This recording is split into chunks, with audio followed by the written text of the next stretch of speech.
Hello बच्चों, last video में हमने ट्रिग्नोमेट्री के बेसिक कॉन्सेप्ट को समझा था, ट्रिग्नोमेट्रिक रेशियोज को समझा था, एक्यूट एंगल्स का कॉन्सेप्ट समझा था। अब उस जो भी हमने किया था लास्ट वीडियो में उसके बेस पे अब हम एक्सरसाइज 8.1 स्टार्ट कर रहे हैं और 8.1 का पहला क्वेश्चन हम देखते हैं। In triangle ABC right angle at B, एक ट्राइंगल है एबीसी और उसमें जो राइट एंगल है वो बी पे है, मतलब राइट एंगल ट्राइंगल है बना लेते हैं और बी पे 90 डिग्री दिखाते हैं। ये बी है, चलो ये ए, ये बी, ये सी, ठीक है ना बच्चों। अब ए और सी दोनों एक्यूट एंगल हो गया, ए और सी दोनों क्या हो गया, एक्यूट एंगल। मैंने लास्ट वीडियो में आपसे डिस्कस किया था बच्चों। अब इसमें ये कहा जा रहा है कि ए बी 24 सेंटीमीटर, ये ए बी है, ये है बच्चों 24 सेंटीमीटर एंड बी सी ये 7 सेंटीमीटर, ठीक है ना। अब इसके बेस पे हमें क्या डिटरमाइन करना है, साइन ए कॉस ए, ठीक है, साइन ए कॉस ए। चलो पहला पार्ट करते हैं। पहला पार्ट क्या है बच्चों, हमें साइन ए निकालना है और कॉमा लगा हुआ है और कॉस ए की वैल्यू निकालनी है, साइन ए की वैल्यू निकालनी है, कॉस ए की वैल्यू निकालनी है। तो बच्चों मैंने आपको लास्ट वीडियो में बताया था कि साइन के आगे एंगल जो दिया हुआ है वो बहुत इंपॉर्टेंट है। क्यों, इस एक्यूट एंगल के अकॉर्डिंग बेस और परपेंडिकुलर हम डिसाइड करेंगे, है ना बच्चों। तो साइन ए अब देखते हैं, ये एक्यूट एंगल है फिगर में, आप देखिए साइन ए, यहां पे ये एक्यूट एंगल है। इस एक्यूट एंगल के अकॉर्डिंग हमें बेस और परपेंडिकुलर डिसाइड करना है।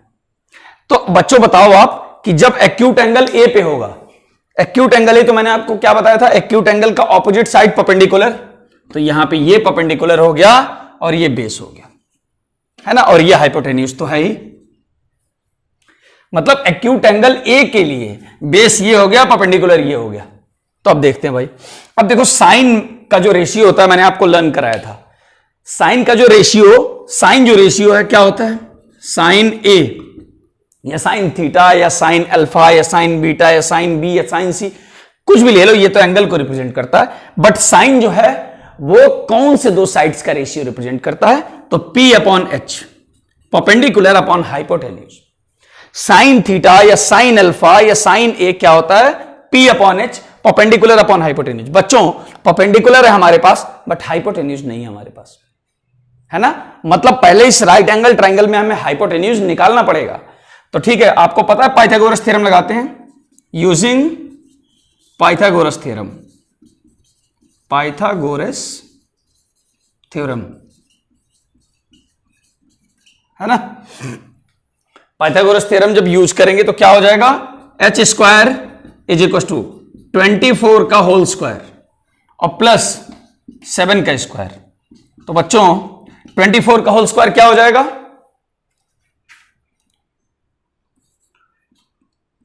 24 इंटू 24 कर लेते हैं और 7 का स्क्वायर, देखो यहां मल्टीप्लाई कर लेते हैं 24 को 24 से, 6 और 1 9 8 और 4, ये हो गया 6, 576 हो गया बच्चों।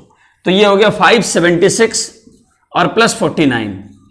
जब हम इसको ऐड करेंगे 9 6 15, 5 कैरी 1, 7 4 11 एंड 1 12 2 और 1 6 25। बच्चों एच स्क्वायर, हाइपोटेन्यूज का स्क्वायर आ गया 625, तो एच कितना आ जाएगा, अंडर रूट 625 और बच्चों ये हो जाएगा 25। हाइपोटेन्यूज आ गया 25, ये हमने फाइंड आउट कर लिया 25, है ना, 25 सेंटीमीटर, ये हमने फाइंड आउट किया है। अब जब तीनों साइड्स की वैल्यू है हमारे पास, तो अब कोई भी ट्रिग्नोमेट्रिक रेशियो हम निकाल सकते हैं इस ट्राइंगल से रिलेटेड। तो सबसे पहले तो हमें यही करना था। अब देखते हैं भाई, साइन है P अपॉन H, सिंपल हो गया ना। P क्या है, परपेंडिकुलर, परपेंडिकुलर 7 है और अपॉन H है 25, 7 अपॉन 25, ये आंसर हो गया साइन है। अच्छा अब कॉस से देख लेते हैं। कॉस से बच्चों क्या होता है, base upon perpendicular, B upon H। तो B अपॉन H का मतलब बेस यहां पे 24 अपॉन 25 हो गया, 24 अपॉन 25। ये पहले पार्ट का आंसर हो गया हमारे। अब सेकंड पार्ट है बच्चों, साइन सी कॉस सी, साइन सी कॉस सी, नहीं आप चलने दीजिए इसको, साइन सी कॉस सी। अब सिंपली आप देख लीजिए, जैसा मैंने आपको पहले लास्ट वीडियो में भी बताया था, अब यहां पे एक्यूट एंगल बच्चों चेंज हो गया और कुछ नहीं हुआ है, एक्यूट एंगल जो है वो चेंज हो गया, तो उसके अकॉर्डिंग अब बेस और हाइपोटेन्यूज हो जाएगा, है ना। बेस और परपेंडिकुलर, सॉरी, बेस और परपेंडिकुलर अब सी के अकॉर्डिंग होगा। चलो देखते हैं सेकंड पार्ट क्या है बच्चों। सेकंड पार्ट है साइन सी एंड कॉमा लगा हुआ है कॉस सी। तो ये क्वेश्चन बेसिकली आपको सिर्फ यही समझाने के लिए, यही प्रैक्टिस कराने के लिए दिया गया है कि एक्यूट एंगल के अकॉर्डिंग आपको बेस और परपेंडिकुलर चेंज करना होता है या डिसाइड करना होता है। ये क्वेश्चन सिर्फ ये प्रैक्टिस कराने के लिए दिया गया, ठीक है। तो बच्चों साइन सी, अब देखो एक्यूट एंगल यहां पे सी हो गया, सी के अकॉर्डिंग सी का ऑपोजिट साइड क्या है, एक्यूट एंगल का ऑपोजिट साइड मैंने क्या बताया था, परपेंडिकुलर होता है। ये हो गया परपेंडिकुलर, और जब ये परपेंडिकुलर, ये हो गया बेस, है ना।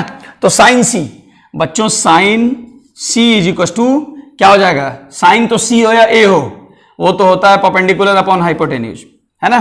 तो यहां पे परपेंडिकुलर चेंज हो गया ना, 24 अपॉन 25 आ गया।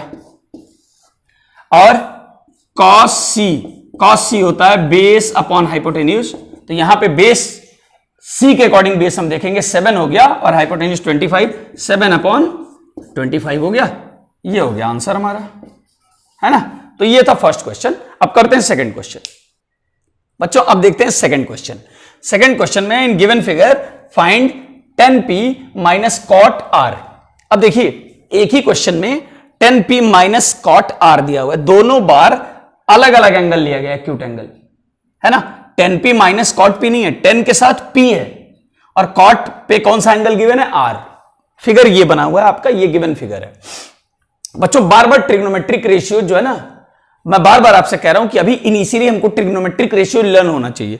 तो मैं एक काम करता हूं आपके लिए, जो मैंने ट्रिक बताया था अपने फर्स्ट वीडियो में, मैं एक बार और बना देता हूं यहां पे, है ना। ये सामने रहेगा आपके, देखिए बच्चों यहां पे लिखिए साइन, ये हो गया कॉस, और ये हो गया 10, है ना। और यहां पे साइन का रेसिप्रोकल कॉसेक, यहां कॉस का रेसिप्रोकल सेक, और यहां 10 का रेसिप्रोकल हो गया बच्चों कॉट। अब देखिए मैंने क्या बताया था, पाकिस्तान भूखा प्यासा, पाकिस्तान पी भूखा प्यासा, पी बी पी। और मैंने बताया था हिंदुस्तान हरा भरा, तो हिंदुस्तान एच, हरा और भरा मतलब बी, ठीक है ना। बस ये आपकी ट्रिक है। अब देखिए इस ट्रिक का हम कैसे यूज करेंगे क्वेश्चन करने में बच्चों। 10p, अब हमें पता है कि 10 रेशियो जो होता है, अगर 10p हमको इस ट्राइंगल में देखना हो, तो 10 बच्चों कौन से दो साइड्स का रेशियो होता है, हमें पता है परपेंडिकुलर अपॉन बेस। देखो ना 10 p अपॉन बी, देखो 10 पे क्या दिख रहा है, p अपॉन बी, तो ये होता है परपेंडिकुलर अपॉन बेस। अब बात ये, इस फिगर में p के अकॉर्डिंग हम देखेंगे, एंगल p के अकॉर्डिंग देखेंगे, ये एंगल p, इसके अकॉर्डिंग हमें देखना है कि कौन सा परपेंडिकुलर है, कौन सा बेस है। तो बच्चों हम देख सकते हैं, मैंने क्या बताया था आपको, एक्यूट एंगल का जो ऑपोजिट साइड है वो होता है परपेंडिकुलर। तो ये हो गया परपेंडिकुलर क्यू आर, और ये हो गया बेस, है ना। अब एक बात आप देखिए, ये दोनों चाहिए हमें रेशियो निकालने के लिए, और हमारे पास ये बेस तो है 12, बट ये परपेंडिकुलर नहीं है जो क्यू आर है, ये नहीं है। तो पाइथागोरस थ्योरम लगाते हैं यहां भी, है ना। In triangle P Q R using Pythagoras theorem, using Pythagoras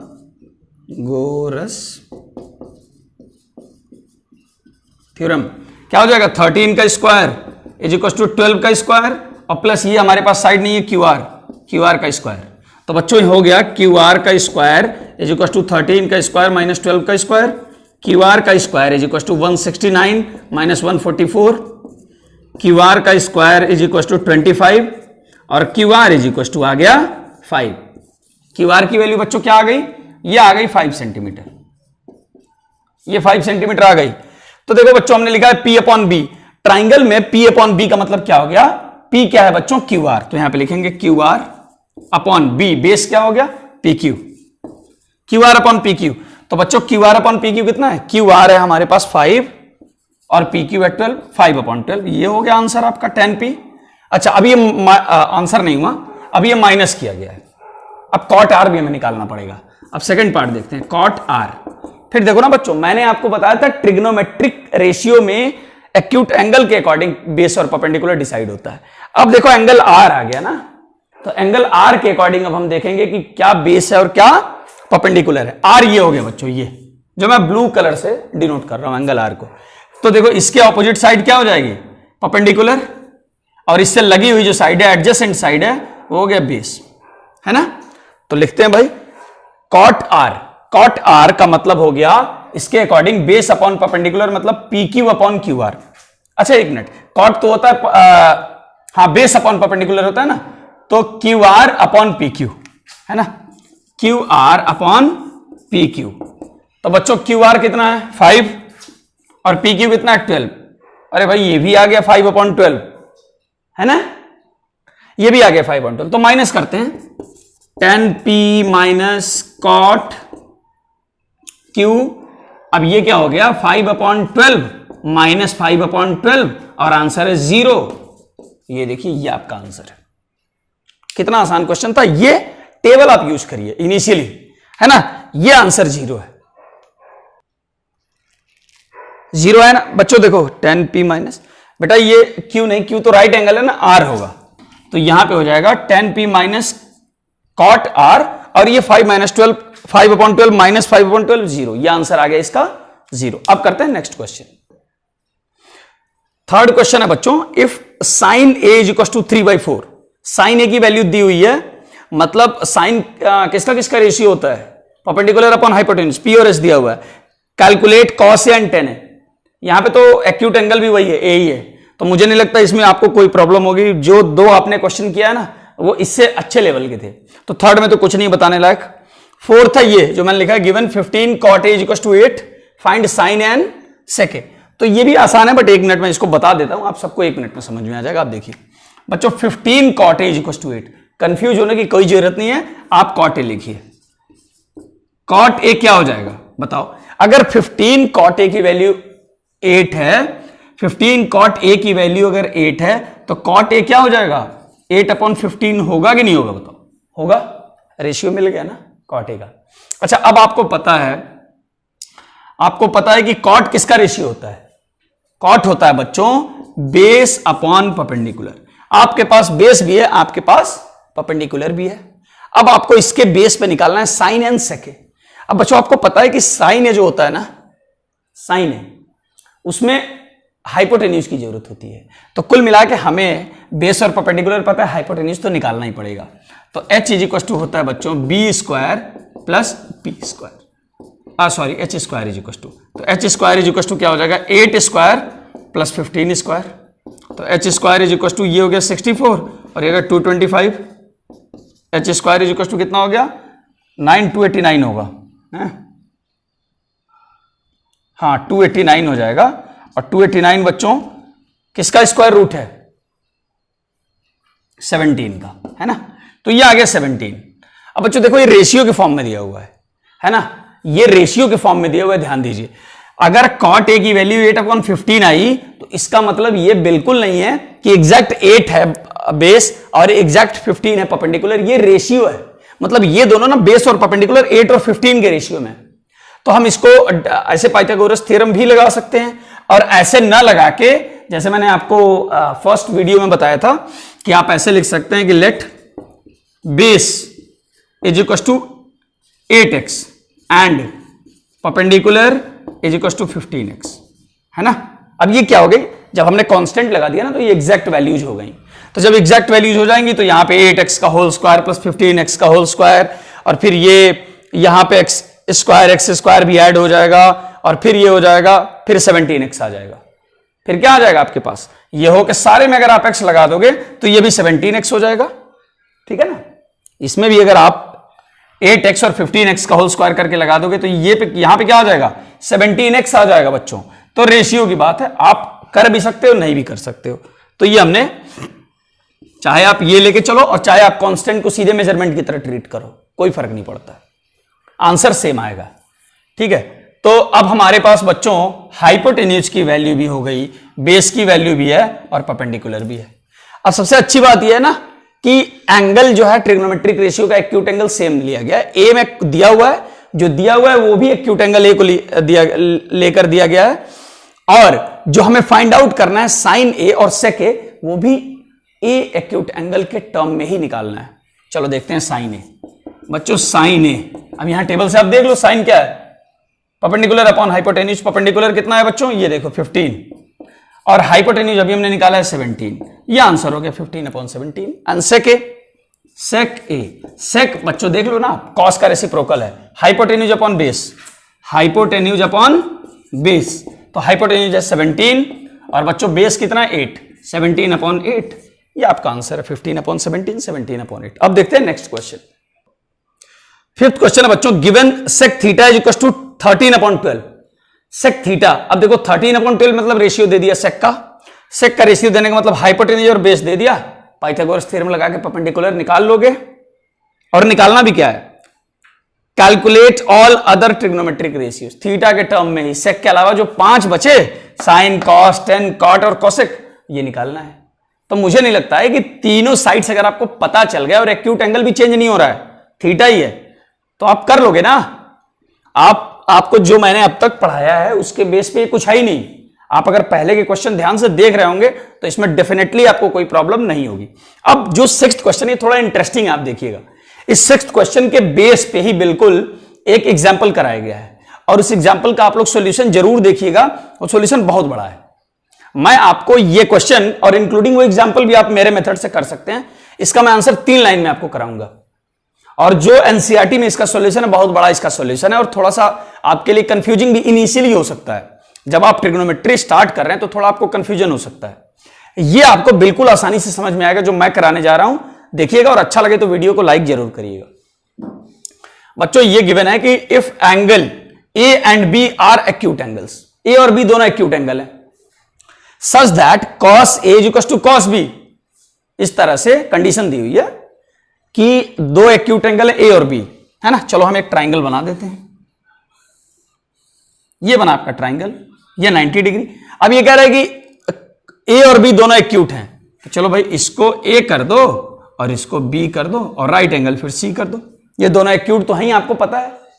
ये आपको पता है कि राइट एंगल ट्राइंगल में जब एक 90 हो गया तो बाकी के दोनों एक्यूट होते हैं, ये हम लोगों ने पहले ही डिस्कस किया था। अब बच्चों ये कह रहा है, ये तो कंडीशन हो गई। अब कह रहा है कि ये इस तरह से कंडीशन गिवन है कि cos A equal to cos B लिखते हैं भाई, cos A equal to cos B। ये सॉल्यूशन यहां से नहीं स्टार्ट है, सॉल्यूशन आपका यहां से स्टार्ट हो रहा है, वो ये क्वेश्चन का पार्ट है। cos A cos B दिया है। अब मैंने आपको बताया था cos A का मतलब कि जो आप ट्रिग्नोमेट्रिक रेशियो cos का लिखेंगे वो A के अकॉर्डिंग लिखेंगे। फिर बार बार मैं इस बात को बता रहा हूं हर एक क्वेश्चन में।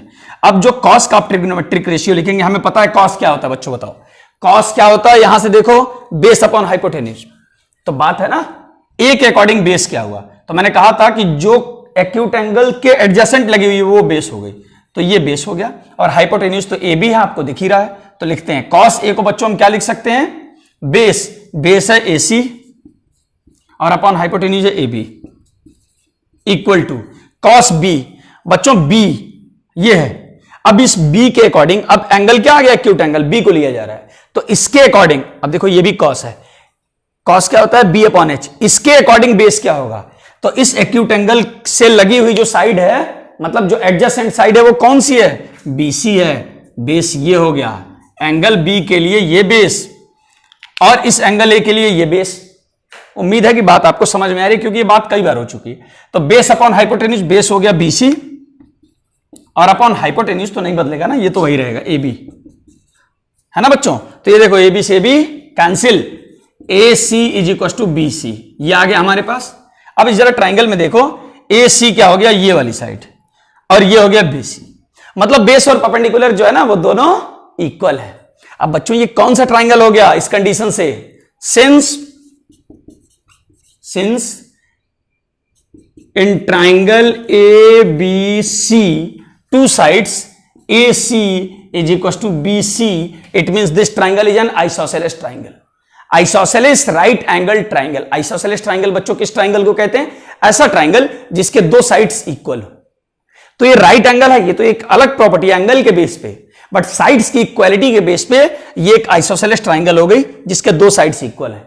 अब एक थ्योरम क्या होता है, since AC is equal to BC, angle A is equal to angle B। आपने आइसोसेलेस ट्राइंगल की प्रॉपर्टी में जरूर पढ़ा होगा कि angles opposite to equal sides में यहां लिख देता हूं, angles opposite to equal sides are equal, है ना। यहां पे ये आपको रीजन देना है। Angles opposite to equal sides मतलब इक्वल साइड के जो ऑपोजिट एंगल होते हैं। तो देखो बेटा, ये और ये इक्वल साइड है, तो इसका ऑपोजिट एंगल बी हो गया और इसका ऑपोजिट एंगल ए हो गया, ये भी आपस में इक्वल होंगे और यही हमें प्रूव करना था। प्रूव्ड। बच्चों देखो कितनी आसानी से हमने प्रूव कर दिया, है ना। चलो अब करते हैं नेक्स्ट क्वेश्चन। बच्चों हम स्टार्ट करते हैं 7th question. If cot theta is equal to 7/8, देखिए फिर से रेशियो दिया हुआ है कॉट थीटा का, है ना। तो इवेल्युएट हमें क्या करना है, फर्स्ट पार्ट है 1 plus sine theta into 1 minus sine theta divided by 1 plus cos theta into 1 minus cos theta. तो सबसे पहले देखते हैं कि क्या ये जो गिवन है इसको क्या हम थोड़ा सिंप्लीफाई कर सकते हैं। बच्चों एक चीज आपको क्लियरली दिख रही होगी कि a plus B into A minus B के फॉर्म में है ना। ये ट्रिग्नोमेट्री में भी लगेगा बच्चों, जो आइडेंटिटी है ना, जो आपने अलजेब्रिक आइडेंटिटीज 9th क्लास में पढ़ा है, ऐसा नहीं कि यहां नहीं लगेगा, यहां भी लगेगा।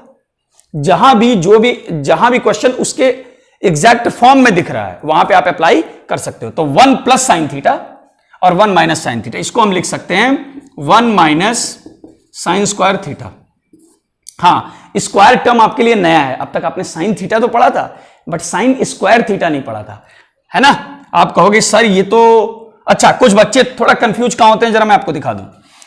साइन थीटा को जब आप साइन थीटा से मल्टीप्लाई करेंगे तो आप सोचेंगे क्या आएगा, तो आप कहेंगे ये आएगा साइन थीटा स्क्वायर। नहीं बच्चों, ऐसे नहीं लिखते हैं, साइन थीटा स्क्वायर नहीं लिखते हैं, क्योंकि थीटा का मतलब एंगल है, थीटा का मतलब एंगल है। तो अगर ये दोनों 30 होगा तो क्या आप 30 into 30 करके एंगल लिखेंगे, नहीं ना। तो इसको ऐसे लिखते हैं साइन स्क्वायर थीटा, है ना। लिखने का तरीका होता है sine square theta, sine theta square नहीं लिखते हैं। चलो ये बात आप समझ गए होंगे। अब बच्चों ये तो मैंने ठीक इसी तरह से इसको लिख दिया 1 माइनस साइन स्क्वायर थीटा, और वैसे ही नीचे वाला देखिए 1 plus cos theta into 1 minus cos theta, ये हो गया 1 माइनस कॉस स्क्वायर थीटा, है ना। ये हो गया हमारे पास, ये आ गया। अब आपने देखा कि सिंप्लीफाई होकर ये साइन और कॉस के फॉर्म में आ गया, थोड़ा छोटा हो गया। अब भाई ये कॉट थीटा 7/8 लिखते हैं, गिवन क्या है, cot theta is equal to 7/8। और बच्चों कॉट होता क्या है, यहां पे देखो, कॉट बेस अपॉन परपेंडिकुलर, तो ये बेस है और ये परपेंडिकुलर है। अब साइन क्या होता है, हमें तो साइन और कॉस चाहिए ना, साइन में हाइपोटेन्यूज आ रहा है, कॉस में भी हाइपोटेन्यूज आ रहा है, मतलब हमें हाइपोटेन्यूज चाहिए। अब ये रेशियो दिया हुआ है ना बच्चों, तो let base b is equal to 7x and p is equal to 8x। भाई ये रेशियो गिवन है ना, तो मैंने इसको x के फॉर्म में लिख लिया। तो अब hypotenuse h is equal to क्या हो जाएगा, then h square is equal to p square plus b square बच्चों, और h square is equal to perpendicular कितना था यहाँ पे 8x का होल स्क्वायर, 8x का होल स्क्वायर मतलब 64x स्क्वायर, और प्लस b का स्क्वायर, b है 7x, 7x का होल स्क्वायर मतलब 49x स्क्वायर, है ना बच्चों। तो भाई ये लाइक टर्म है ना, अलजेब्रा में आपने पढ़ा होगा कि जब वेरिएबल बिल्कुल एग्जैक्टली सेम होता है तो उसको लाइक टर्म कहते हैं। तो ये ऐड हो जाएंगे, 64 और 49 को आप ऐड करेंगे तो 9 और 4 हो गया 13, 3 कैरी 1, और ये 6 और 4 कितना हो गया 10, और 1 11, 113x स्क्वायर, है ना बच्चों, h स्क्वायर। तो यहां से h इज इक्वल टू क्या हो जाएगा, अंडर रूट 113x स्क्वायर, है ना। मैं लिख देता हूं अंडर रूट 113x स्क्वायर। तो बच्चों x स्क्वायर, x तो बाहर आ जाएगा ना, तो x अंडर रूट 113 हो जाएगा ना। h इज इक्वल टू क्या हो गया, ऐसे कह सकते हो अंडर रूट 113x, h की वैल्यू क्या आ गई 113 अंडर रूट 113x, और बेस क्या है 7x, परपेंडिकुलर क्या है 8x। बस अब जो रेशियो निकालना है वो निकालते हैं भाई। 1 minus sine square theta, 1 minus sine theta करके उसका स्क्वायर करेंगे। साइन स्क्वायर थीटा का मतलब साइन थीटा का स्क्वायर। तो साइन थीटा क्या हो गया बच्चों, पहले लिख लेते हैं, यहां पे लिखते हैं sine theta is equal to, sine theta क्या होता है यहां से देखिए, perpendicular upon hypotenuse, P upon H. P क्या है बच्चों, पी है 8x, और हाइपोटेन्यूज क्या है under root 113x, x cancel, 8 upon under root 113, 8 upon under root 113, ये साइन थीटा की वैल्यू आ गई।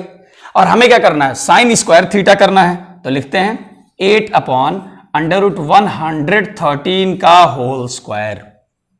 क्लियर हुई बात? साइन स्क्वायर थीटा का मतलब ऐसे ही 1 माइनस, अब हमें कॉस थीटा को स्क्वायर करके लिखना है, तो यहां पे कॉस थीटा की वैल्यू यहां लिख देते हैं, कॉस थीटा। अब बच्चों कॉस थीटा क्या होता है यहां पे देख लो, बेस अपॉन हाइपोटेन्यूज। हालांकि बार बार आपको देखना नहीं है, आपको लर्न करना है। अभी चूंकि स्टार्टिंग का वीडियो है, एक्सरसाइज हम फर्स्ट कर रहे हैं, तो मैंने आपके ईच के लिए लिख दिया ये। अब बच्चों बेस देखो, बेस तो है ना अपने पास 7x, और हाइपोटेन्यूज क्या हो गया बच्चों, √113x आया था, 13x, x cancel, 7 upon √113, 7 upon √113 का होल स्क्वायर, क्योंकि कॉस स्क्वायर x है, कॉस स्क्वायर थीटा है। बस इसी को हमें सॉल्व करना है, करते हैं सॉल्व। मैं ये रेज कर रहा हूं, ये वैल्यूज हमें दिखानी पड़ेंगी, ऐसा नहीं कि ये रफ वैल्यूज हैं, है ना, आप ध्यान रखिएगा, ये रफ वैल्यूज नहीं है ना। हाँ, ये आपको क्वेश्चन में दिखाना पड़ेगा, ये तो सॉल्यूशन है, ठीक है। तो ये हो गया बच्चों 1 माइनस, अब 8 का स्क्वायर हो गया 64, और √113 का जब आप स्क्वायर करेंगे तो 113 आएगा, डिवाइडेड बाई 1 माइनस 7 का स्क्वायर हो गया 49, और अपॉन √113 फिर से कितना हो जाएगा 113। अब इसको जब हम सॉल्व करेंगे तो क्या हो जाएगा, पहले न्यूमरेटर पार्ट को सॉल्व करते हैं, फिर डिनोमिनेटर।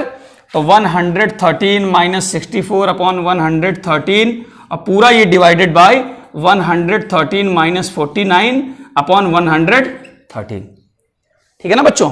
तो देखो इससे ये कैंसिल, बचा क्या यहां पे 113 माइनस 64 अपॉन 113 माइनस 49।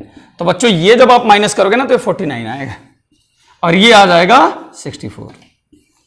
49 अपॉन 64, इसकी वैल्यू कितनी आ गई सॉल्व होके, 49 अपॉन 64, ये आंसर हो गया।